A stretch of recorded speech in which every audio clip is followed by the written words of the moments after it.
নমস্কার বন্ধুরা, চলে এলাম বেঙ্গলি ফুডওয়ালার নতুন একটি ভিডিও নিয়ে। ব্যাঙ্গালোরে বসে কলকাতা স্টাইল বা ব্যারাকপুর স্টাইল বিরিয়ানির স্বাদ পাওয়ার জন্য তন্ময় অর্ডার করেছিল বং বিরিয়ানি, যেটা কিন্তু রয়েছে সাজ্জাপুর রোডে।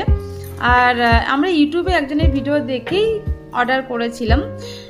তন্ময় অর্ডার করেছিল স্পেশাল মাটন বিরিয়ানি, যেটাতে 2 পিস মাটন, 2 পিস আলু আর একটা ডিম রয়েছে।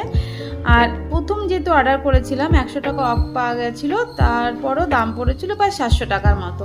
তো যাই হোক, আমরা কিন্তু প্রচণ্ড আগ্রহে খেতে বসেছি। কিন্তু প্রথমবার যখন মুখে দিলাম তখন মনে হলো ভালোই হবে হয়তো খেতে, একেবারে খারাপ হবে না। কিন্তু তারপরে খাওয়ার পরে আমরা সত্যি কথা বলতে একেবারেই হতাশ হয়েছি। একদমই ভালো লাগেনি, মানে কোনো মতেই বং বিরিয়ানি কলকাতা স্টাইল বা ব্যারাকপুর স্টাইলের সাথে ম্যাচ করে না। তোমরা যারা বং বিরিয়ানি খেয়েছো, তোমাদের কেমন অভিজ্ঞতা তোমরা কিন্তু অবশ্যই কমেন্টে জানিও। দেখা হচ্ছে পরবর্তী